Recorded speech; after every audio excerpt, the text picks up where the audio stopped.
Bien, ¿cómo están? Vamos a comenzar a trabajar en otro de los elementos de esta unidad que es afectividad. Vamos a estar viendo que seguimos avanzando y en esta semana probablemente avancemos con dos textos en el transcurso de estos 5 o 6 días a partir de que quede publicada esta clase. Por lo tanto, va a empezar una lectura un poco más asidua hasta la próxima actividad. En el eje 2, como ustedes ya conocen, dentro de afectividad tenemos las clases, donde va a estar grabada esta clase, las lecturas y las actividades, y dentro de lecturas hoy vamos a centrarnos dentro de las modalidades de la afectividad. Bien, las modalidades de afectividad son los modos concretos, las formas concretas en las que se hace presente la inmadurez afectiva. Bien, nosotros estamos de alguna manera trabajando sobre nuestra afectividad, hemos hecho un recorrido en la conformación de nuestro esquema corporal, nuestro vínculo con nuestro cuerpo, luego pasamos a un trabajo sobre nuestra autoestima, cómo se va conformando esa autoestima, indicadores positivos, negativos, la idea de que todos tenemos un aprecio de nosotros mismos, a veces más afirmativo, o sea, uno se siente más seguro del aprecio que se tiene a sí mismo, de la evaluación que se hace de sí mismo, en otras ocasiones no. Luego pasamos a la orientación para el manejo de los sentimientos, o sea, cómo ir manejando los sentimientos. Pero ahora volvemos a ese lugar de la autoestima, que no es toda la afectividad, pero es una parte importante tal vez en la actualidad, y estas tres modalidades de inmadurez afectiva, modos concretos en que se puede estar gestando elementos de inmadurez afectiva, ¿no? La inmadurez afectiva tiene que ver con tiene que ver con, a ver, ponemos ciertos parámetros para evaluar en qué lugar de vincularidad humana, en qué lugar de resolución de problemas y afectación de problemas, en qué lugar de manejo de sentimientos y de emociones tiene que estar la persona en determinada edad, y cuando uno descubre que de pronto, vieron cuando nosotros decimos actitud infantil, cuestiones por el estilo, no estamos hablando de que es un inmaduro afectivo, pero ahí podemos detectar algunos signos de que pueden existir elementos de inmadurez. En todos nosotros están, ¿eh? No hay nadie maduro afectivamente, completamente, plenamente. En la próxima clase vamos a ver los signos, ¿no? Como aquello que nos puede ir indicando. Pero en este caso es, bueno, ¿dónde está el origen de estos elementos o estas cuestiones de inmadurez afectiva, ¿no? Que le permite a una persona en determinado momento de su existencia, de su vida, de la que se espera cierta capacidad de vincularidad o cierta capacidad de manejo de los sentimientos o cierta capacidad de ubicarse, ¿no?, en la realidad socioemocional, descubrimos que no lo logra. Bueno, ¿en qué puede estar dando esos orígenes? Pueden ser millones. Aquí hay en realidad tres elementos o tres modos concretos. Uno son las carencias afectivas, otros son los bloqueos y otros son las heridas. Bien, avanzamos como del más profundo hacia los que podrían ser los más superficiales, aunque todos tienen su importancia. Las carencias afectivas es justamente que algo faltó. Bien, como ha faltado, por ejemplo, cuando una persona empieza su desarrollo como fisiológico, biológico, necesita de ciertos nutrientes, ¿no?, de cierta alimentación básica. Bueno, en el orden psicológico también necesitamos de cierta vincularidad, de cierta afectividad, de cierto afecto, de cierto amor, ¿no? Y a veces en cada una de las etapas necesitamos de cierta presencia, ¿no? En la infancia, sobre todo de los padres, en la adolescencia, de los amigos, de los pares, y tal vez entrando a la adultez, de establecer parejas vinculadas más al amor erótico, ¿no? Como va a decir Fromm más adelante cuando leamos, de personas con que compartir la vida y tener proyectos comunes. Esto no es así, no es una regla, pero socialmente vamos haciendo este proceso. Los amigos nos pueden acompañar toda la vida, igual que los padres. Sin embargo, hay como etapas donde aparecen estas cuestiones como mucho más fuertes.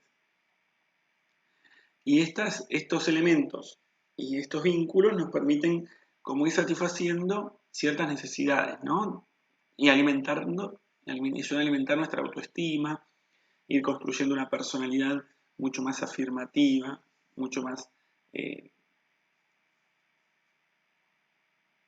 con, con capacidad de resolución de conflictos, etcétera, etcétera, etcétera. El tema es que la carencia afectiva, la que la persona en algún momento de su vida le ha faltado el afecto y el amor profundo, entonces, sobre todo cuando esto acontece en la infancia es muy fuerte, en la adolescencia también lo es, pero no daña tanto como en en la infancia. Esta carencia puede ser por la falta de la madre, del padre, por la pérdida de alguien muy cercano, muy querido.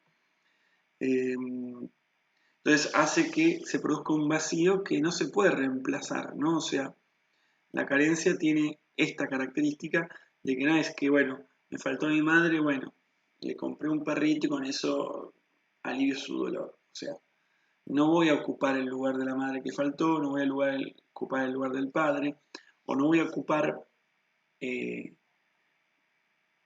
ese espacio que no estuvo y que no hubo posibilidad de, de vivir. Por lo tanto, la carencia es una falta de afecto infantil o adolescente en todo caso profundo.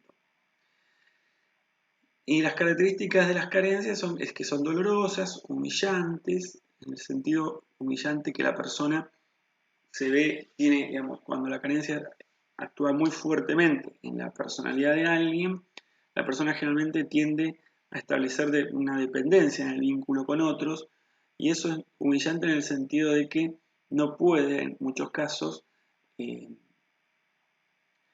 ser autónomo en la toma de decisiones o en la posibilidad de emprender ciertos proyectos o metas si no está la presencia de esa persona a la que tiene tanta dependencia.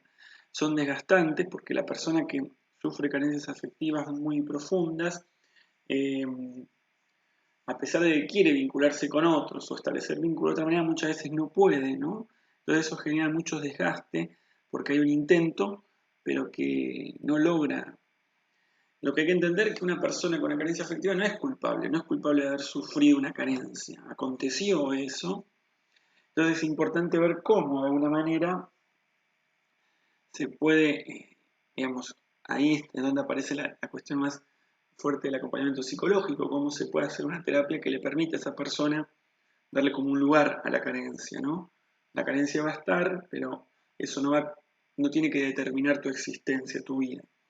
Y en los momentos en que puede estar actuando fuertemente, no, digamos, puede ser algo en cualquier momento de la vida, o sea, la carencia enseguida puede estar manifiesta, si es una carencia de la infancia, una falta de afecto que hubo en la infancia, puede estar enseguida manifestada en comportamientos de esa persona en su infancia, o puede surgir en algún momento de su vida, asociado a algún momento importante, o a una crisis, o a un cambio de vida, que se da esencialmente cuando estuvo reprimida esa carencia o escondida y sale a flor de piel. Supongamos, no sé, que aparece, uno tuvo una carencia asociada al abandono, bien, en su infancia, y cuando le toca ser padre o madre, bueno, allí surge esa carencia reprimida, surge fuertemente y le impide disfrutar tal vez de esa paternidad-maternidad incipiente, por decir un ejemplo, ¿no? Las carencias son muy importantes en la vida, en la constitución de la afectividad de uno, por lo tanto, tenemos que tener este elemento muy presente y ser conscientes de que se pueden trabajar a pesar de que no se pueden reemplazar, digamos, ¿no? O sea, no van a, no vamos a, a llenarlas de algo. Los bloqueos afectivos tienen que ver es otro elemento, ¿no? Es la incapacidad que uno tiene a veces de establecer un vínculo con determinadas personas o con determinadas o en determinadas situaciones, circunstancias. Nosotros en la carencia hablábamos de que faltaba algo, pero nosotros en el bloqueo no es que falte afecto, falte amor, sino lo que hay es incapacidad de expresarlo, es incapacidad de utilizarlo o de poder ubicarlo en qué momento, en el momento que tengo que utilizarlo me siento incapacitado. Entonces el bloqueo puede ser estructural, o sea que hay como cierta continuidad en que yo, por ejemplo, ante este tipo de personas, siempre me pasa esto, ¿no? Supongamos, con mis jefes, yo tengo un jefe. Siempre que es con este jefe, pero es con el jefe anterior, el jefe con la figura de autoridad, a mí me genera la dificultad de no poder sentir que soy yo plenamente, de poder expresar mis ideas con claridad, ¿no? Generalmente cuando no coincido con mi jefe me pongo muy nervioso, pero no puedo expresar mi no coincidencia, entonces hay un bloqueo. Estructural pues me pasa con todo lo que es esa figura de autoridad. A veces circunstancial, sea un momento histórico determinado, supongamos, con el mismo ejemplo del jefe, supongamos que estoy en un momento en que el trabajo no me ha ido del todo bien, cometí algunos errores, entonces en este momento, como de alguna manera se vio afectada mi autoestima, ¿no? Me siento golpeado, bueno, en este momento no puedo, cuando me preguntan qué opines sobre determinadas cosas, ser claro en lo que quiero expresar, no lo puedo decir, ¿no? No me sale expresar lo que siento en determinadas circunstancias en ese ámbito laboral porque me siento como todavía muy golpeado por esa circunstancia concreta. Entonces, mi bloqueo afectivo acontece es circunstancial. Una vez que yo resuelva que ese error no habla de toda mi carrera, bueno, podré trabajar. Y específico con una persona determinada, ¿no? O sea, capaz que no tengo bien claro el motivo de por qué con esta persona yo no puedo terminar de vincularme, pero no me puedo vincular del todo, o cuando esa persona aparece me irrito o me cohíbo, ¿no? Diferentes cuestiones pueden aparecer. Entonces los bloqueos eh, tienen esta característica. Ahora el bloqueo lo que tiene interesante es que muchas veces puede ser como educado, o sea, uno puede, a ver, nosotros también aquí puede aparecer esto de la terapia y decir, bueno, vamos trabajando a ver las razones más profundas por las que acontece el bloqueo, pero también cuando uno va trabajando su afectividad, la afectividad como cualquier dimensión del ser humano puede ser trabajada, podemos profundizarla, por eso también todo esto, en el camino estamos haciendo una afectividad nosotros acá en la materia, yo les digo, lo trabajamos con el avatar, pero también lo podemos confrontar con nuestra propia persona, con nuestra propia vida, y bueno, entonces en esto de educar la afectividad, también nosotros podemos ir creciendo en esta posibilidad de ir poniéndole otros nombres a nuestros a las realidades que generalmente bloqueamos. Bueno, vamos a correr esto, a ver si tal vez voy a desaparecer igual, pero...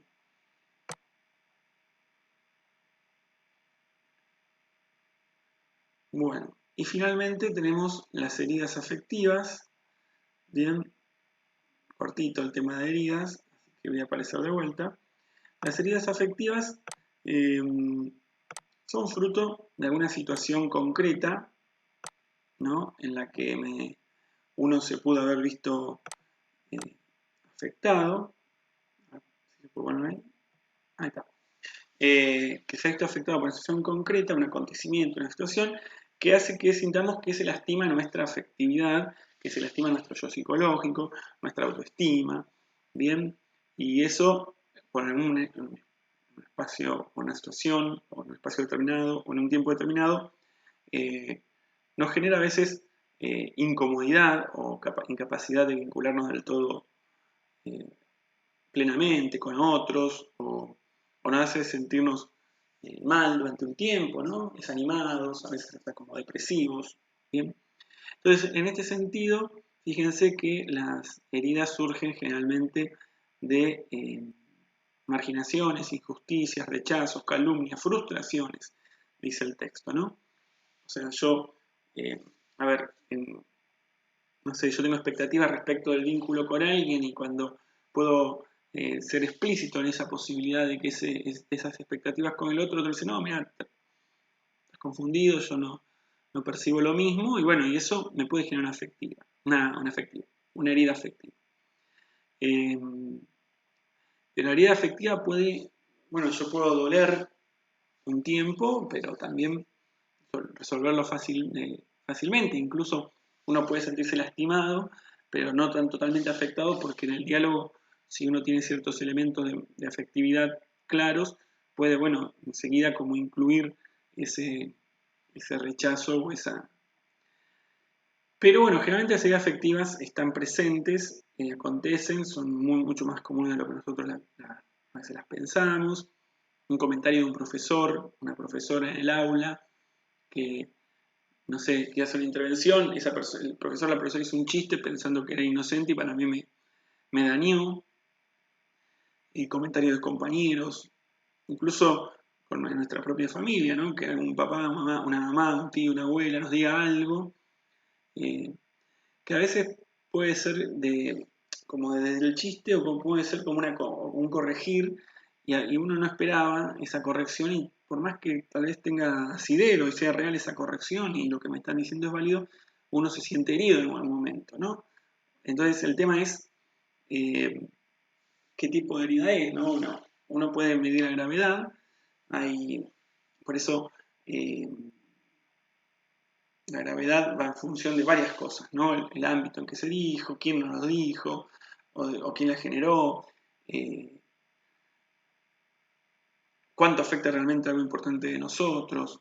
Entonces uno puede ver el tema de la gravedad de la herida, y después las heridas pueden ser curadas o infectadas. Acá hay una cosa metafórica, ¿no? O sea, digamos, yo fui rechazado, pero bueno, viendo que en realidad los argumentos del otro y mi situación y más, vamos viendo que eso es real, bueno, uno rápidamente la va sanando la herida. Esto es interesante, como las heridas, miren, bueno, no se va a ver acá, ahora tengo un super montón, pero uno tiene una herida acá, la herida sanó, pero me queda una cicatriz. Bueno, esto es interesante pensar en la psicología también, ¿no? Las heridas afectivas no es que nosotros nos olvidamos que nos rechazó el chico, la chica que nos gustaba, o que nos falló el amigo o la amiga que confiábamos, nuestros secretos. Uno no, digamos, no es que sanar significa que ya lo olvidó, queda la cicatriz. Pero lo interesante de la cicatriz es que la herida sanó, que la pudimos superar. Entonces esto es interesante, ¿no? Nosotros podemos sentirnos afectados, sentirnos heridos a lo largo de nuestra vida, pero también tenemos que entender que podemos superar esas heridas, sanarlas. El sanarla es sentir que yo la puedo observar la herida y decir, está cicatrizada, ¿no? Ya, a pesar de que yo supe que la sufrí, no me afecta o no me tiene que doler, ¿no? Tal vez hay pérdidas, ¿no? Fallece una abuela, bueno, pero está bien, la abuela era grande, no es una carencia, porque obviamente la abuela no la va a reemplazar nadie, pero tampoco es una carencia porque no se dio en el mundo infantil. Supongamos, con 40 años fallece mi abuela, 90, bueno, está bien, falleció mi abuela, un dolor, genera una herida, perder un ser querido. Bueno, cada vez que una foto no voy a andar arrastrándome por el piso. O sea, en un tiempo hago un duelo, pero después uno puede ver una foto y decir, bueno, mira qué lindo lo que vi con mi abuela, y es una herida cicatrizada.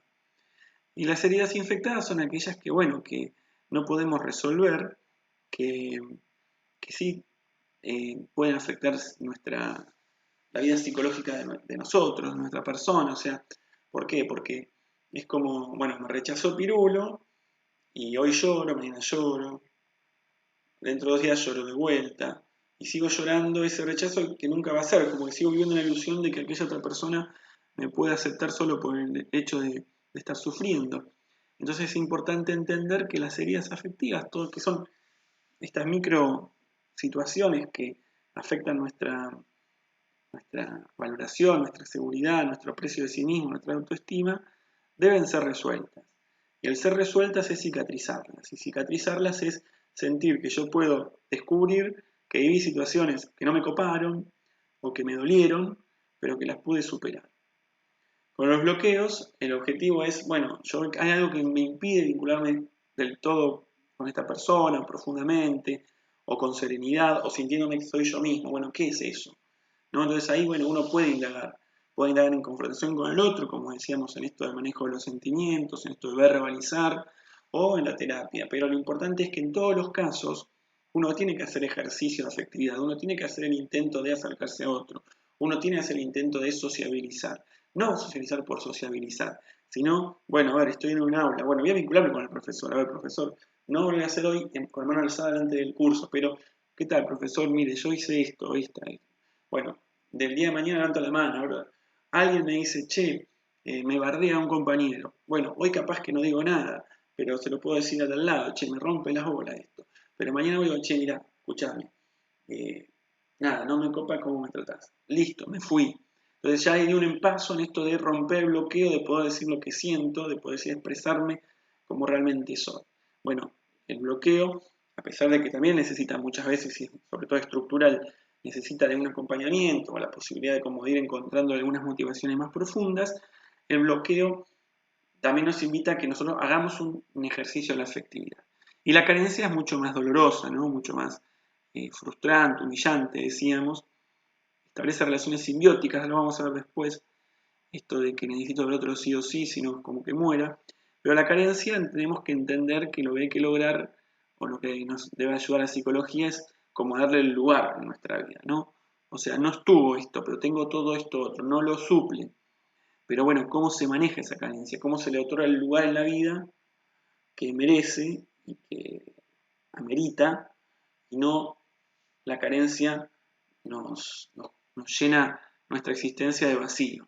Entonces, son tres formas en las que la inmadurez afectiva se hace presente o que se generan situaciones de inmadurez afectiva. Piensen que tanto el que tiene una posición de carencia, un bloqueo o una herida, lo que estamos diciendo es que está teniendo en algún momento de su vida, en una circunstancia, dificultades para vincularse con el otro o para desarrollar una autoestima afirmativa o para sentirse seguro o para sentirse valorado o para sentirse con capacidad de querer bien a otros. O sea, cualquier circunstancia que pueda estar indicando inmadurez afectiva se puede originar y puede estar dada a partir de estos tres elementos.